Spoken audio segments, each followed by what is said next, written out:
Bonjour! Alors aujourd'hui on va parler de comment sont fabriquées les gouttières. Alors je vais vous expliquer tout simplement comment on passe de ça, une empreinte dentaire faite à la pâte à empreinte, enfin pour ceux qui n'ont pas la chance d'avoir le scanner intraoral bien sûr, à ça. Jolie coupe de cheveux. Merci, jolie serre-tête. J'en avais parlé dans une ancienne vidéo, j'avais très envie d'aller visiter l'entreprise Smilers pour voir comment sont fabriquées nos gouttières, mais je pensais qu'en fait c'était un peu compromis parce que c'était un peu compliqué à mettre en place, etc. Ça demandait tout un tas d'organisation et c'était vraiment pas simple. Il se trouve que après cette vidéo, l'entreprise m'a contactée et donc au final on a tout mis en place et j'ai pu y aller. Alors j'étais pas seule à aller visiter l'entreprise, j'étais en compagnie de Gabrielle qui est la fille qui a créé le groupe Facebook, le groupe Smilers sur Facebook, qui est donc l'administratrice du groupe. Et donc voilà, on s'est retrouvés toutes les deux à Salon de Provence pour aller voir comment étaient faites les gouttières et c'était super intéressant. Et on en est revenu avec tout un tas d'informations et un joli t-shirt. Ah bah ça y est. Quoi? Bah ça se voit. Mais quoi? Eh ben que tu fais la promo de leur marque là, carrément, t'es une vendue complètement. Là, le t-shirt, c'est écrit dessus quoi. Non, alors pas du tout. Encore une fois, je me répète, je ne suis absolument pas en partenariat et ce n'est pas un placement de produit. Je parle de cette marque en particulier parce que c'est la marque que j'ai portée. Et comme je l'ai déjà raconté dans une ancienne vidéo, c'est le hasard si j'ai choisi cette marque.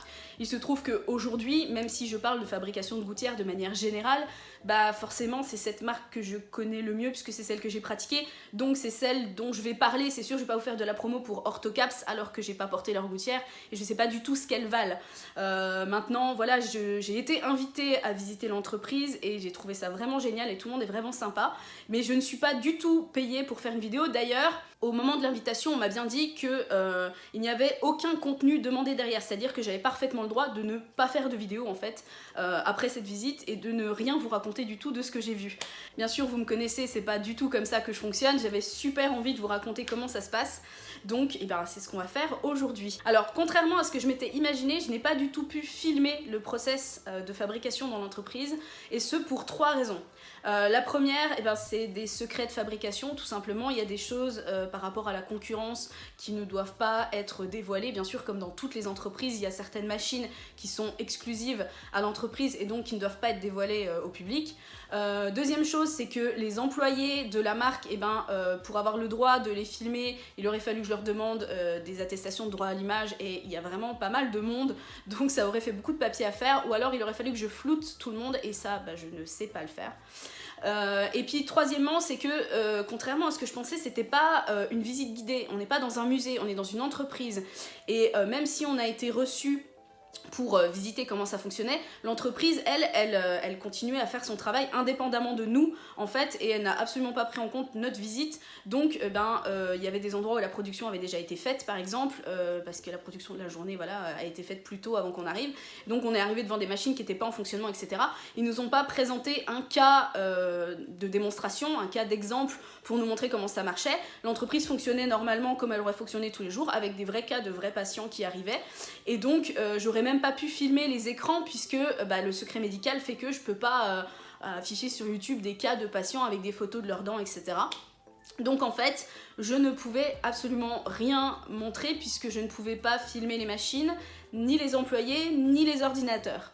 Donc je vais juste vous raconter, j'ai quelques photos à vous montrer pour vous expliquer comment sont faites les gouttières, mais voilà, ça ressemblera pas à un grand reportage, et encore heureux parce que je n'ai de toute façon pas la prétention de faire quelque chose d'aussi soigné que TF1 par exemple.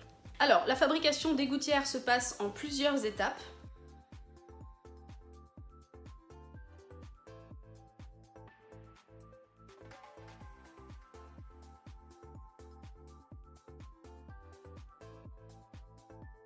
Première chose, votre praticien fait donc des photos, radio et empreintes de vos dents et va vous constituer un petit dossier numérique qui va être envoyé à la marque. Donc c'est la première étape.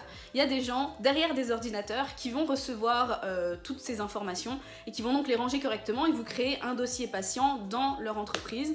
Donc au départ, ça commence avec un travail sur ordinateur.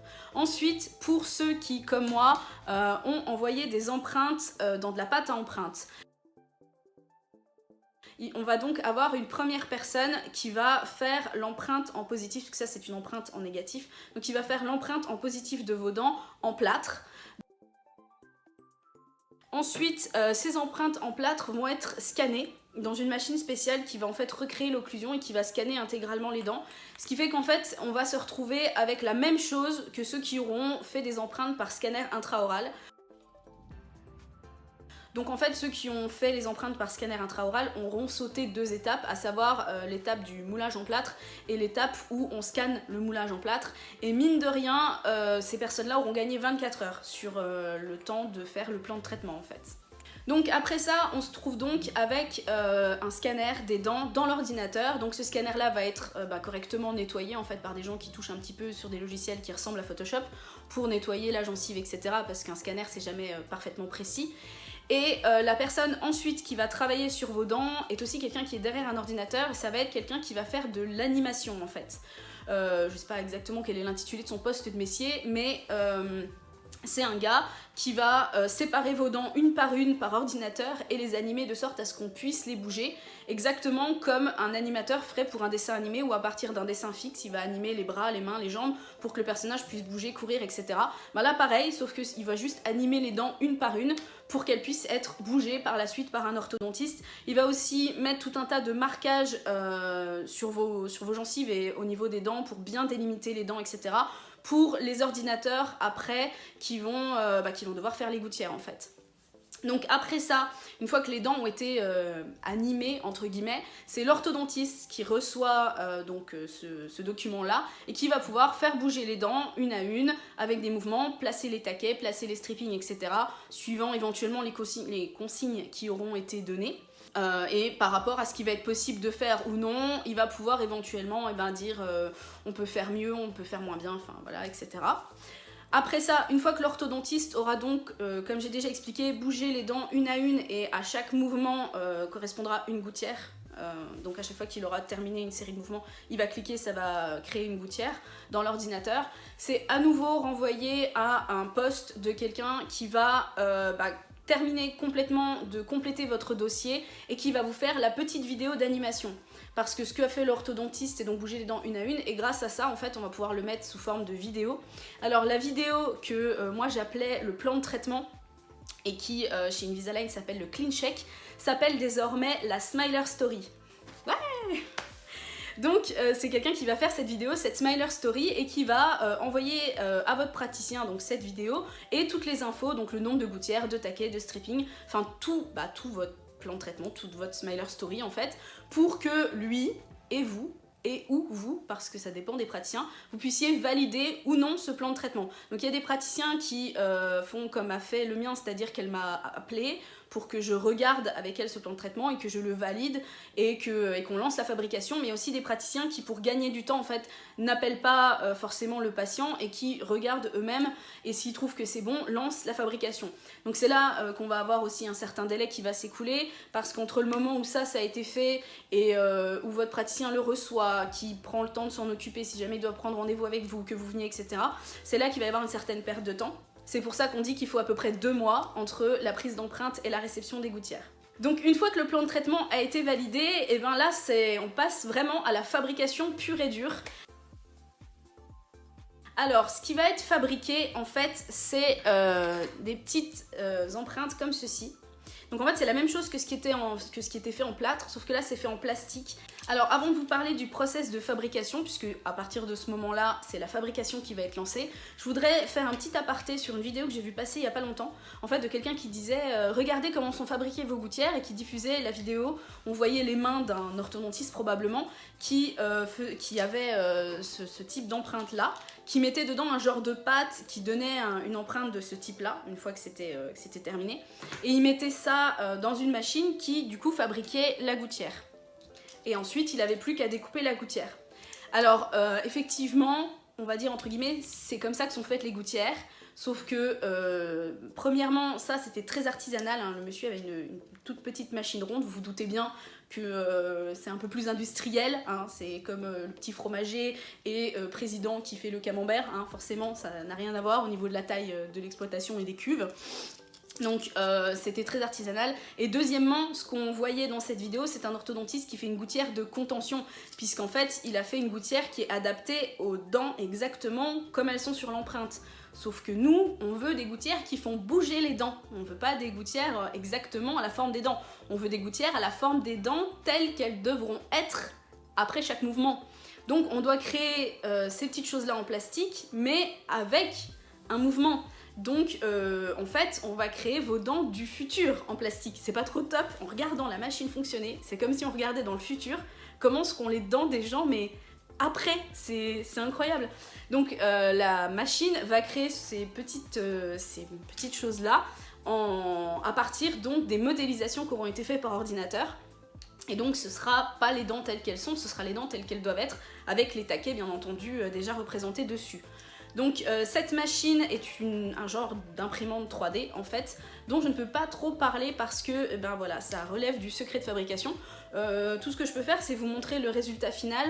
Ce qui nous a bluffé en fait avec Gabrielle, c'est le degré de précision de la machine, parce qu'en fait c'est une machine comme toute imprimante 3D qui fait du couche par couche bien sûr, sauf que là les couches sont si fines que au final ça a l'air lisse, on voit presque pas les stries parce que c'est là-dessus que vont être moulées les gouttières après, et si cette chose là est très striée, automatiquement les gouttières seront striées après, et pour avoir les gouttières les plus lisses possibles, les plus parfaitement adaptées à la forme des dents, de sorte à ce qu'on les voit pas, pour gagner en transparence, il faut vraiment qu'il y ait des stries les plus minimes possibles.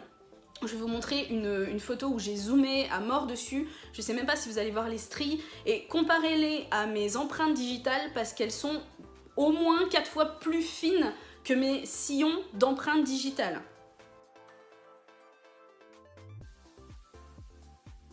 Donc une fois que toutes ces petites choses ont été faites, elles sont sorties de la machine et il y a un employé qui va, avec un genre de petite lime électrique, aller refaire tous les contours, vérifier qu'il n'y a pas d'aspérité, qu'il n'y a pas quoi que ce soit, qui va enlever tous les excédents en fait, simplement pour les nettoyer proprement. Donc il y a des humains qui travaillent dans cette entreprise, donc il peut y avoir des erreurs de fait, des erreurs humaines, parce que tout n'est pas fait sur ordinateur. Alors déjà il peut y avoir des bugs d'ordinateur bien sûr, mais en plus il y a des humains, donc il peut y avoir des erreurs, ça peut arriver qu'il y ait une gouttière qui soit mal faite, on voit des fois une gouttière où il manque les dents, etc. En fait, il y a des humains qui s'occupent de ça, et l'erreur étant humaine, c'est possible qu'il y ait des erreurs, parce que voilà, il y a des gens, il y a des vrais gens, je les ai touchés, c'était pas des robots, je vous jure, qui travaillent dans cette entreprise, donc il y a quelqu'un qui va venir comme ça nettoyer correctement ces petites empreintes-là, pour qu'elles puissent ensuite passer à la machine suivante, qui va donc faire les gouttières. Alors, les gouttières, c'est assez amusant, parce qu'au départ, c'est un disque de plastique transparent, qui ressemble un peu à un CD, et donc ce disque va être chauffé jusqu'à une certaine température, puis va être appliqué là-dessus pour former la gouttière, et donc ça va ressembler un peu à un couvercle de boîte de salade à emporter. Et donc toutes les gouttières vont être faites comme ça, il y en aura bien sûr des différentes, il y aura la gouttière de contention par exemple qui sera plus épaisse, ainsi que la gouttière qui sert à poser les taquets, parce que la gouttière qui sert à poser les taquets n'est pas la première gouttière, c'en est une autre, et elle est en général plus épaisse, enfin voilà, elle est un peu différente. Donc toutes les gouttières vont être faites comme ça. Ensuite, bien sûr, il faut découper pour obtenir ce résultat-là. Donc la découpe, c'est une machine qui l'a faite, c'est une découpe qui se fait par une machine automatisée par ordinateur. C'est là qu'on en revient au début au monsieur qui faisait les marquages de différenciation entre votre gencive et vos dents, en fait, puisque du coup ça va être une petite machine qui va venir découper en suivant ce que l'ordinateur lui avait dicté. Là pour le coup, ça ne peut pas être raté, c'est forcément parfait. D'ailleurs c'est une machine qui est très satisfaisante à regarder, la découpe étant si précise et si parfaite. On pourrait rester devant pendant des heures. Donc voilà, c'est une machine qui va prendre une par une toutes les gouttières pour aller les découper. Après quoi, elles sont sorties de la machine et quelqu'un va donc retirer les gouttières des supports, puisque les supports, en fait, à part le premier et le dernier, ne sont pas donnés aux praticiens et aux patients, on donne que les gouttières, donc les supports, eux, vont être jetés. Ils pourront pas être, à proprement parler, recyclés pour en refaire d'autres. C'est un plastique qui, une fois qu'il a été transformé, ne peut pas être réutilisé de la même façon. Mais voilà, donc après, il y a des entreprises qui recyclent ça, mais en tout cas, ça repart pas dans la chaîne. Sachez que ça ne sert qu'une seule fois. Donc ensuite, les gouttières vont passer à nouveau entre des mains humaines, et pareil, à nouveau des employés munis d'un genre de petite lime électrique, de petites ponceuses électriques, vont aller poncer tous les pourtours, tous les rebords de votre gouttière pour que ça vous fasse absolument mal nulle part, que les gouttières ne vous griffent pas, ne vous abîment pas l'intérieur de la bouche. Donc voilà, sachez que s'il y a une gouttière qui vous griffe un petit peu la langue ou l'intérieur de la bouche, ce sont ces personnes-là qu'il faut blâmer. Voilà. Je plaisante, bien sûr, ils font un super job, mais voilà. Donc ils vont prendre toutes les gouttières une par une et ils vont les limer comme ça. Donc après ça, les gouttières vont passer à l'emballage. L'emballage, ça va être donc de les mettre dans une machine qui va faire les petites pochettes. Donc la machine qui va faire les petites pochettes comme ceci, donc elles sont toutes attachées au-dessus et en dessous parce que pour un patient, ça va être tout un lot. Donc il y a une personne qui va prendre les gouttières et qui va les classer une par une dans le bon ordre sur un petit appareil en fait pour qu'elles soient parfaitement dans l'ordre. Et elles vont être ensuite passées dans cette machine qui va souder tous les sacs tous ensemble de la première à la dernière, de sorte que pour un seul patient, on ait toute une chaîne comme ça de petits sachets de ce genre. Et puis bien sûr, cette chaîne de petits paquets va être mise dans une boîte avec tout ce qu'il y aura besoin de mettre dans la boîte, donc les notices d'utilisation, les petits flyers, des petits sachets, les boîtes de transport, etc. Et après ça, votre colis, votre boîte est remise entre les mains du facteur et elle arrive chez votre praticien qui va pouvoir vous appliquer le traitement. Donc à savoir que votre praticien reçoit la boîte complète avec tout votre traitement à l'intérieur. Après, il ne dépend que de lui de vous donner les gouttières une par une, ou par deux, par trois, par cinq, de voir. En tout cas, sachez qu'il a reçu votre traitement intégralement. C'est pour ça que si jamais vous voulez changer de praticien, si vous déménagez, etc., ce qu'il faudrait voir, ce serait pour récupérer votre boîte en fait, parce que du coup sinon il faudrait refaire des empreintes et repartir sur un autre traitement si on considère que les gouttières que vous prenez pas chez le premier praticien sont jetées à la poubelle, ce qui est un peu dommage. Donc voilà, c'est comme ça que sont fabriquées vos gouttières. J'ai trouvé ça très intéressant à regarder. C'était la plupart des machines, c'était très satisfaisant aussi d'ailleurs. Il y a du coup il y a pas mal de monde qui travaille dans cette entreprise. J'étais assez surprise de voir que tout n'était pas automatisé en fait, qu'il y a une bonne partie du process qui se passe avec des vrais êtres humains qui travaillent. Et notamment sur ordinateur, il y a une grande partie des choses qui se font sur ordinateur et qui sont assez compliquées, surtout pour une moldue comme moi. Et vraiment j'ai trouvé ça super intéressant. J'espère que cette vidéo vous aura plu, que ça vous aura un petit peu éclairé sur la façon dont sont faites les gouttières et pourquoi en fait tout le monde ne peut pas faire ça dans son cabinet. C'est juste parce que c'est facile de faire une gouttière de contention, d'acheter le matériel, le plastique en soi pour faire les gouttières, on peut le trouver partout, mais on peut faire une gouttière uniquement sur la forme des dents telles qu'elles sont actuellement. C'est ce que fait ma dentiste quand elle me fait une gouttière de contention.